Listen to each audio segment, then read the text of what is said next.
그 말과 행동이 다르다고 날마다 사람들은 비판하지만 실상 말과 행동이 같다라는 것은 정말 어려운 일이죠. 말과 행동이 같다. 너무너무 어려운 일입니다. 우리 전후좌우분을 한번 둘러보십시오. 얼마나 우리 형제 자매들이 정말 표정이 아름답습니까? 그죠? 스마일에 표정도 좋고 막 따뜻한 온기가 막 느껴지는데요. 그런데 이제 집에 가면 어때요? 집에 가서 행동하는 나의 모습들은 좀 다르게 나타날 때가 있죠. 부모님한테 대들기도 하고요. 분명히 교회에서는 되게 좋은 온화한 집사님의 표정이었는데 집에 가면 잔소리가 많은 엄마로 변화되는 경우가 많이 있습니다. 이렇게 왜 다를까? 그렇게 사랑스러운 아이를 낳을 때만 해도 너무 예쁘거든요. 아이를 낳으면 너무 예쁜데 때로는 그 아이가 미워 보일 때가 있어요. 미운 눈초리로 혼날 때도 있고 뭐 이렇게 잔소리할 때가 있다. 왜 그럴까? 근본적으로 우리 가운데 있는 이 본성이 오염되어 있기 때문인 것 같습니다. 여러 가지 이유도 있지만 우리가 가지고 있는 죄성 때문에 그런 것 같아요. 그래서 이 죄성을 있기 때문에 이게 노력해서 안 바뀌어지는 겁니다. 그죠? 그럼 어떻게 우리가 정말 변화된 삶을 살 수 있을까? 제가 이 성경 말씀을 통해서 얻은 답은 딱 한 가지예요. 우리 안에 예수 그리스도께서 사시면 된다. 내가 내 안에 사는 것이 아니라 그리스도께서 내 안에 사시면 되더라는 거죠. 나의 주인이 내가 아니라 그리스도께서 나의 주인이 되면 되는 거예요. 그렇게 되면 이제 집안에서 가장은 주인 행사를 안 할 겁니다. 그죠? 자식은 하나님의 형상으로 대해줄 거예요. 왜냐하면 그 아이의 주인은 내가 아니라 하나님 아버지시기 때문이죠. 말씀이 내 속에 들어와 내 인격 속에 녹아들면 그러면은 자연스럽게 뭐라고 하지 않아도 변화되게 되어 있습니다. 오늘 본문은 말씀은 이 행복한 인생을 살아가자 이런 의미를 담아 제목을 담았습니다. 본문에 나오는 시므온이라는 사람이 있습니다. 잘 알려지지 않은 인물인데 이 시므온은 어떤 사람이었을까 잘 몰라요. 그런데 이 본문을 통해서 연구해 보면 이 사람은 정말 행복한 인생을 살았다 이렇게 표현할 수 있습니다. 겉으로 볼 때 시므온은 그렇게 호감 가는 어떤 특징들을 가지고 있지는 않습니다. 일단 할아버지예요. 할아버지. 나이가 들면요 눈도 침침해지고 몸에 힘도 없어지고 또 뭐 이렇게 사회적으로 나를 찾아오는 사람들이 적어집니다. 외로워요. 뭐 이렇게 사람들이 막 찾아오는 사람들이 아니란 얘기죠. 또 두 번째 특징 중에 하나는 이 시므온은 늘 성전을 가는 사람이에요. 맨날 예배만 드리는 사람입니다. 그러니까 삶이 단조로운 사람, 재미가 없는 사람이라는 거죠. 그런데 성경은 예수님이 출생을 앞두고 정말 몇몇 안 되는 그 소수의 인물들에게 나타나는데 그 가운데 한 사람이 누구였냐? 시므온이에요. 시므온에 집목하는 겁니다. 누가복음 2장 25절 예루살렘에 시므온이라는 사람이 있으니 이 사람은 의롭고 경건하여 이스라엘의 위로를 기다리는 자람. 시므온은 의롭고 경건한 자다 그랬습니다. 이거는 그냥 쓴 게 아닙니다. 보통 성경에서 의롭다의 이 의는요 사람들 관계에 있어서 이웃 사랑을 표현할 때 쓰는 단어입니다. 그러니까 의롭다, 사람들 보기에 인정할 만한 의, 그 이웃을 사랑했던 사람이에요. 이웃이 공경에 빠지면 그것을 그냥 외면하지 않고 돌보았던 사람, 어려운 약자를 보호해 주었던 사람, 이게 시므온이에요. 공경에 빠진 사람을 구해 주었던 사람, 그냥 지나치지 않고 문제가 있을 때 성큼 나서서 내가 도와주겠습니다 했던 사람이 시므온이었습니다. 이 의로운 사람이에요. 또 경건한 사람이라고 있습니다. 이 경건 파이어티는 종교적 색채를 가지고 있는 단어인데 하나님 앞에서 예배하는 삶을 가리켜요. 그러니까 평생의 삶에 하나님을 예배하는 사람, 찬양하는 사람, 기도하는 사람, 말씀 듣는 사람, 말씀 묵상하는 사람, 이게 시므온의 인생이었습니다. 한마디로 시므온은 이웃을 사랑했고 하나님을 사랑했다. 나이가 들어도요 볼품이 없어도 사람들 보기에 겉으로 매력적인 게 없어도 성경이 기억하는 사람은 이런 사람이죠. 시므온. 이 사람을 기억한 겁니다. 그래서 예수님의 탄생을 준비하기 위해 이 시므온이라는 인물, 탄생한 이후에도 예수님을 준비하는 과정 속에서 시므온이라는 사람을 하나님은 사용하신 겁니다. 말씀을 묵상하면서 왜 어떻게 시므온은 이런 삶을 살 수 있었을까 그런 고민을 해보았어요. 현실적으로 우리의 삶은 그게 잘 안 되거든요. 말씀은 듣는데 나의 본성이, 나의 기질이, 나의 화가 막 치밀어 오를 때가 있어요. 잘 안 됩니다. 그런데 어떻게 시몬이 이런 삶을 살 수 있었을까? 성경은 말씀하고 있습니다. 그가 주의 그리스도를 보기 전에는 죽지 아니하리라 하는 성령의 지시를 받았더니, 여기서 성령의 지시를 언제 받았을까요? 예수님이 탄생 전후로 천사들이 몇 번 반복적으로 나타나는데, 그걸 고려해 보면 예수님이 탄생 직전 직후였을 겁니다. 그때 이 기적을 통해서 나타났을 테니까 그러한 지시를 내렸을 것 같은데, 그런데 이 좀 더 넓게 살펴보면 실상 그리스도를 기다렸던 세월은 오래됐던 것 같습니다. 왜냐하면 예수님이라고 하는 아기를 안고 뭐라고 했냐면 드디어 종을 놓아주십니다 이렇게 말하거든요. 그토록 기다렸던 나를 이제 놓아주십니다 하는 걸 보면 오래 기다렸을 수도 있습니다. 근데 더 중요한 이유가 누가복음 2장 25절에 나와요. 하반절에 이스라엘의 위로를 기다리는 자라 성령이 그 위에 계시더라. 자, 여기서 우리는요, 그가 의롭고 경건했던 이유를, 그 답을 발견하게 돼요. 그는 이스라엘의 위로를 기다리는 사람이었습니다. 그가 이스라엘의 위로를 기다릴 수도 있었던 이유는 성령이 그 위에 계셨기 때문입니다. 그러니까 우리는 보통 거꾸로 해석하잖아요. 의롭고 경건했기 때문에 이스라엘의 위로를 기다릴 수 있었고, 그러니까 하나님께서 보시기에 너 잘하는구나 해서 너에게 가르쳐 줄게, 이렇게 이해를 하는데요, 성경은 그렇게 얘기하지 않아요. 성경은 출처와 원인까지 거슬러 올라가 이야기합니다. 그 원인과 출처가 뭐냐면 성령께서 머물러 계셨기 때문에 그가 이스라엘의 위로를 기다릴 수가 있었고, 그랬기 때문에 경건하고 의로운 삶을 살 수 있었다라고 결론을 내리죠. 이게 그가 경건하고 의로운 삶을 살 수 있었던 이유입니다. 동도교회에도 그런 분들이 많이 있습니다. 경건하고 의로운 분들이, 의롭게 사는 분들이 많이 있어요. 우리 청년들 보면 신앙이 너무 아름다워요. 너무 깨끗하고 순수하고, 이제 첨탑이라는 것도 하는데, 추운 그 날씨에 밖에서 이렇게 동동거리면서 모금하는 모습을 보면서요, 야, 아름답다. 정말 아름답다. 이게 경건하고 의로운 삶이 아닙니까? 또 진정한 경건하고 아름다운 삶이 어디에서 빛나냐면요, 나이가 드신 권사님들, 장로님들에게서 나타나더라고요. 겉으로의 모습은 낡지만 후패하지만 속사람은 날로 새로운 그 내공이 느껴지는 거예요. 그분들이 인사하면 그 뭔가 다르게 느껴집니다. 진짜 아름다움이 정말 28 청춘의 가장 꽃다운 나이에 가장 아름다울 줄 알았는데, 진짜 아름다움은 나이가 들면 들수록, 그 내면의 아름다움이 깊어지면 깊어질수록 그게 진짜 아름다운 거예요. 이게 아름답더라고요. 이게 경건하고 의로운 삶을 사는 사람들이 나타나는 현상이죠. 하나님은 어떻게 이렇게 훌륭하실 수가 있을까, 이런 감탄을 하게 돼요. 어떻게 이렇게 좋은 교회에 이렇게 좋은 성도님들을 만나게 할 수 있었을까? 저는 그렇게 늘 감탄을 합니다. 여러분, 그리스도를 바라보는 사람은 행복한 인생을 삽니다. 왜 그런가? 세 가지만 살펴볼 텐데, 첫 번째요, 날마다 하나님을 예배하고 성전을 사랑하는 삶을 삽니다. 시몬은 예루살렘 성전을 날마다 가는 사람이었어요. 왜요? 이제 곧 예수님께서 오신다고 하니까 언제 오실지 몰라요. 그러니까 항상 마음이 어디에 있을까요? 거기에 집중되어 있는 거예요. 분명히 지시함을 받았으니까 안 그래도 자기가 이스라엘의 위로를 기다리는 사람으로서 항상 성전에 가는 겁니다. 왜요? 답은 거기에 있거든요. 그러니까 항상 성전에 가서 예배를 하고 찬양을 하고 기도하는 삶을 살았어요. 그러니 그의 인생이 얼마나 행복하고 가장 아름다웠겠냐고.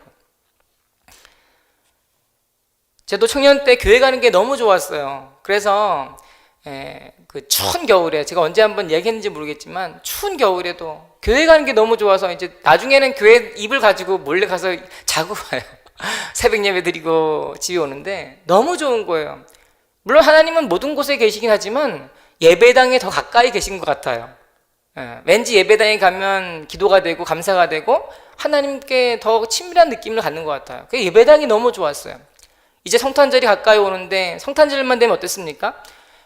이 시골의 그 아주 냉바닥에 발 너무 추운데요, 그 기름난로 하나 틀어놓고 기타 하나만 있으면 행복했어요. 그렇게 요즘 온라이트 잘 안 하는데 그때는 기타 하나 가지고 온라이트하고 그랬었습니다. 너무 행복한 거예요. 잊을 수가 없습니다. 너무 좋아요. 예배하는 건 너무 기쁘고 너무 좋은 겁니다. 제가 목회자가 된 것도 같은 이유였습니다. 어떤 분들은 목사님은 하나님의 소명을 어떻게 받았습니까? 마치 하늘에서 기적이 탁 떨어지듯이 응답을 듣기를 원하는 분들이 계신데, 실상 소명은 그렇게 이루어지는 것은 뭐 있긴 하지만 간혹가다 있고 대부분 그렇지 않아요. 마음에 어떤 확신으로 오죠. 근데 제 인생에 비교할 수 없는 게 있더라고요. 내 인생 한번 살면서 내 이 삶을 내가 예배당에 살면서 내 인생을 끝내겠다. 이게 제 소명이었어요.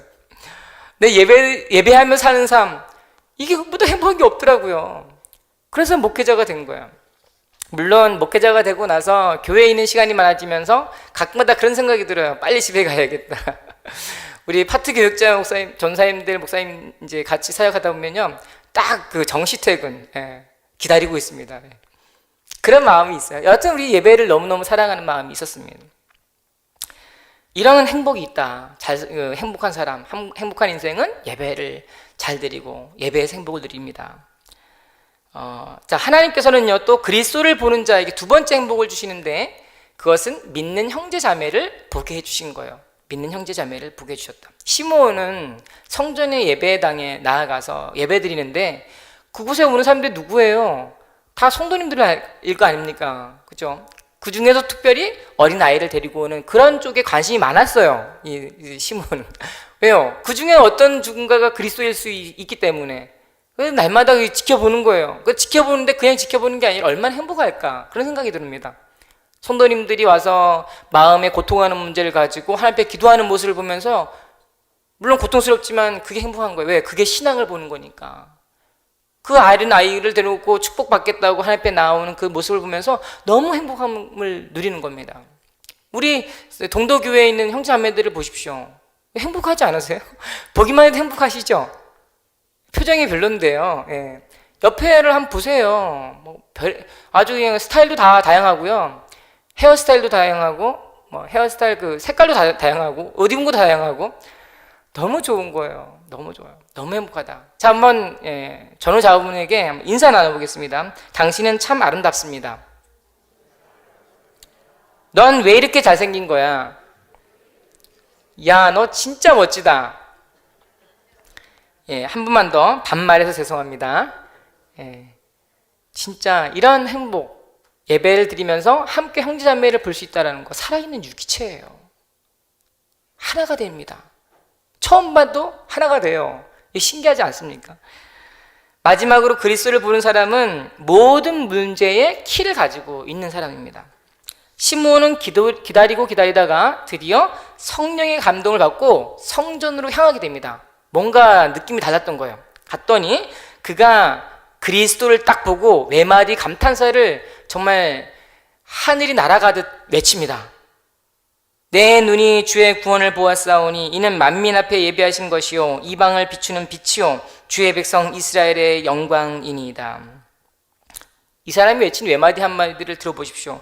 내 눈이 주의 구원을 보았사오니. 이건 지어낸 말이 아닙니다. 왜요? 시므온을 지금 어떻게 소개했습니까? 이스라엘의 위로를 기다리는 자라. 근데 아이를 보자마자 외친 거예요. 당신은 구원이십니다. 내가 구원을 보았습니다. 한 아기, 예쁘게 생긴 아기, 남자 건강한 아이, 이게 아니라요, 내가 구원을 보았다는 거예요. 구원을. 거기에 그 말로 다 할 수 없는 감격이 시몬의 이 모든 뇌와 마음을 사로잡은 거예요. 가득 채운 겁니다. 그러면서 외마디 쏟아져 나온 단어가 구원이라는 단어예요. 구원보다 더 큰 게 없어요. 모든 것의 해결의 키가 지금 이 그리스도를 바라봄 가운데 나타난 것이죠. 주님 당신은 구원이십니다. 생생한 증언이에요. 그런데 우리가 더 놀라운 사실은요, 그리스도를 보았을 때 이 시므온의 마음 가운데 놀라운 발상의 전환이 일어나게 돼요. 그전에는 어땠습니까? 이스라엘의 위로를 기다리는 자라. 이것까지는요 평범해요. 이스라엘 사람들은 원래 그랬어요. 메시아를 기다리면서 로마의 압제로부터 구원해줄 그리스도를 기다렸습니다. 이제 이 이스라엘이 자유를 얻었으면 좋겠다고 그렇게 앞에 일선에 서서 싸우는 사람도 많았어요. 거기까지는 괜찮아요. 이 주의 제자들도 마찬가지였습니다. 이스라엘을 회복을 하심 이때니까 로마로부터의 어떤 해방, 이게 유일한 그들의 구원이었다면요, 예수 그리스도를 바라보면서 시므온의 마음 가운데 발상의 전환이 일어나게 되는데, 그가 하는 말을 들어보십시오. 이는 만민 앞에 예비하신 것이요 이방을 비추는 빛이요. 이게 다른 겁니다. 처음에는 이스라엘의 위로를 기다렸던 이 사람이 그리스도를 보면서요 하는 말이요, 이거는 이스라엘만의 메시아가 아니라는 거예요. 만민 앞에 예비하신 것이다. 그러면서 한 말이요, 이방을 비추는 빛이요 이스라엘의 영광입니다.